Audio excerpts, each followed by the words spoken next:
Advertisement ये एक ऐसी इंटेंजिबल फोर्स है जो बड़ी से बड़ी कंपनी के लिए एक बैकबोन की तरह काम करती है, जिसका सबसे बड़ा एग्जांपल है रेड बुल, जो सिर्फ टीवी पर एड्स नहीं बनाती, वो ऐसे इवेंट्स क्रिएट करती है जो न्यूज बन जाए। रेड बुल स्टार्टस 2012 का है, जब फिलिक्स बमगार्डनर ने स्ट्रेटोस्फीयर स्पेस से छलांग लगाई थी। इस प्रोजेक्ट में रेड बुल ने लगभग 30 से 50 मिलियन खर्च कर दिए थे और इस स्टंट ने सारे पुराने रिकॉर्ड तोड़ दिए। पूरी दुनिया ने रेड बुल का नाम देखा। ये अपने टोटल रेवेन्यू का एक बहुत बड़ा हिस्सा, लगभग 30 से 35% सिर्फ एडवर्टाइजमेंट और मार्केटिंग पर खर्च कर देते हैं। अगर उनका साल का रेवेन्यू 80,000 करोड़ है तो वो लगभग 25,000 करोड़ से ज्यादा सिर्फ ब्रांडिंग पर उड़ा देते हैं। शुरुआत में उनके पास एडवर्टाइजमेंट के लिए पैसे नहीं हुआ करते थे, तो वो एडवर्टाइजमेंट के लिए बहुत अजीब काम करते थे, खाली कैंस। वो रात को पब्स और क्लब्स के बाहर डस्टबिन में रेड बुल के खाली कैंस भर देते थे, ताकि लोग सुबह देखकर यही सोचे कि बाप रे, सब यही पी रहे हैं। कैसे कैसे लोग रहते हैं यार। Red bull give you wings इतना आइकॉनिक है कि एक बार इस पर केस हो गया था कि सच में इसको पीकर पंख तो नहीं निकलते। रेड बुल ने उस सेटलमेंट के लिए 13 मिलियन भरे थे, लेकिन अपनी मार्केटिंग नहीं बदली। तो दोस्तों, रेड बुल ने यहाँ पर साफ साफ साबित कर दिया है कि कानून के हाथ तो यूं ही बदनाम है।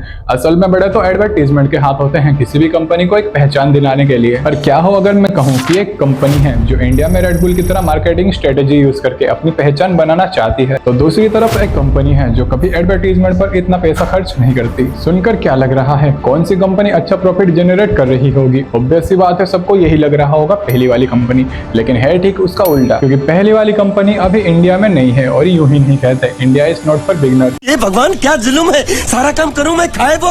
जहां ट्रायम्फ जैसी कंपनी अपने एडवर्टाइजमेंट पर पैसा खर्च करने के साथ साथ साइकोलॉजी में एक टर्म होता है जिसको द हेलो इफेक्ट कहते हैं, इसे यूज करती है। इसमें होता क्या है कि अगर किसी इंसान को हम किसी एक फील्ड में पसंद करते हैं, जैसे क्रिकेट या एक्टिंग, तो हमें लगता है कि उनकी बाकी चॉइसेस भी परफेक्ट होंगी। जब आप अपने पसंदीदा एथलीट को एक स्पेसिफिक ब्रांड के जूते पहनकर दौड़ता हुआ देखते हो, तो सबकॉन्शियसली आपको लगता है वो जूते पहनकर आप भी उनके जितने फिट या फास्ट बन जाओगे।